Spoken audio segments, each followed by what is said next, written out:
आज मैं आपको 3 ड्रग्स के बारे में बताऊंगा। ये 3 ड्रग्स कंप्लीट हो जाने के बाद आपका एंटी कैंसर टॉपिक जो चैप्टर 13 है फार्मास्यूटिकल केमिस्ट्री का कंप्लीट हो जाएगा। और ये सब इम्पॉर्टेंट है, और अगर आपको पीछे का नहीं मिला है तो आप मुझे कमेंट कीजिएगा, मैं वो प्रोवाइड करा दूंगा। तो सबसे पहले हम लोग शुरुआत करते हैं मेथोट्रेक्सेट से। मेथोट्रेक्सेट बहुत सारे कैंसर के इलाज में यूज़ किया जाता है, जिनमें लिम्फोब्लास्टिक ल्यूकेमिया कैंसर में इसका इलाज होता है। नन हॉटकिंस लिम्फोमा कैंसर में इसका इलाज होता है। इसके अलावा ये प्रोसरेसिस को कंट्रोल करने में इस्तेमाल की जाती है, या फिर रूमेटाइड आर्थराइटिस में भी ये इस्तेमाल की जाती है। तो सबसे पहले ये समझ लेते हैं कि लिम्फोब्लास्टिक ल्यूकेमिया क्या होती है।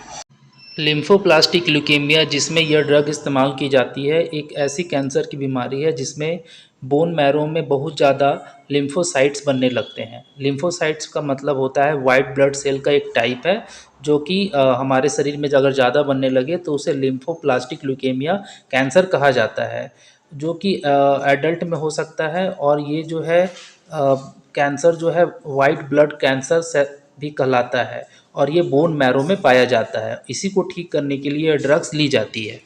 इसके अलावा यह ड्रग सोरोसिस बीमारी में भी ली जाती है। आइए जानते हैं कि सोरोसिस कौन सी बीमारी है और कैसे यह दवा काम करती है। सोरोसिस एक स्किन डिजीज़ है जिसमें कि रैसेस आ जाते हैं, खुजली होती है और पैचेस पड़ जाते हैं स्किन पर। और ये मोस्टली जो है हमारे नी में होती है, यानी घुटनों में होती है, एल्बो में होती है और स्कल्स में होती है। तो ये लॉन्ग टर्म होने वाली एक डिज़ीज़ है और इसका कोई क्योर नहीं है। तो ये पेनफुल होती है, और साथ साथ ये मतलब जब आप सोते हैं तो उस समय ज़्यादा तकलीफ़ देती है और आपको कंसंट्रेट करने में प्रॉब्लम होती है। तो ये जो दवा है जो आपको मैं बता रहा हूँ, ये काफ़ी हद तक इसमें रिलीफ देने का काम करती है, लेकिन पूरी तरह क्योर नहीं कर पाती है। मेथोट्रेक्सेट ड्रग्स को एंटी रूमेटिक ड्रग्स भी कहा जाता है, क्योंकि इसे आर्थराइटिस को ठीक किया जाता है। आइए अब बात करते हैं इनके क्लासिफिकेशन के बारे में। तो मेथोट्रेक्सेट जो ड्रग है वो एंटी मेटाबोलिटिक है, और इसका केमिकल नेम जो है ये डाइफिनोथ्रिन मिथाइल एमिनो बेंजोलिक के ग्रुप में आता है।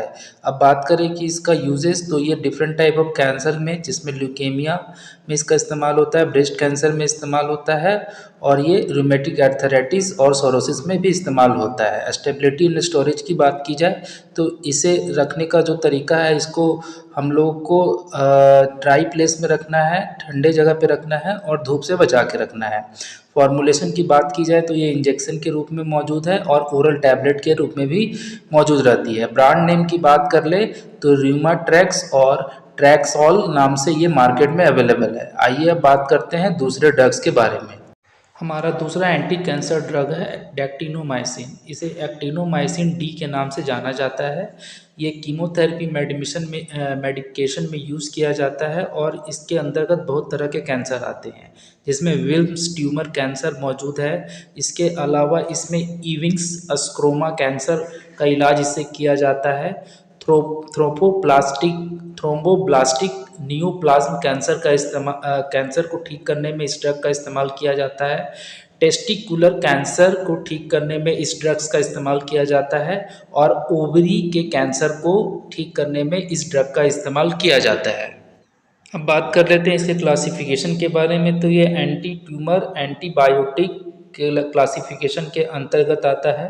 केमिकल नेम इसका एक्टिनोमाइसिन डी है, और इसका इस्तेमाल देख लेते हैं एक बार फिर से। तो ये विल्स ट्यूमर में, इसके अलावा रेबोडाइस्क्रोमा कैंसर में, इविंग स्क्रोमा कैंसर में इसका इस्तेमाल किया जाता है।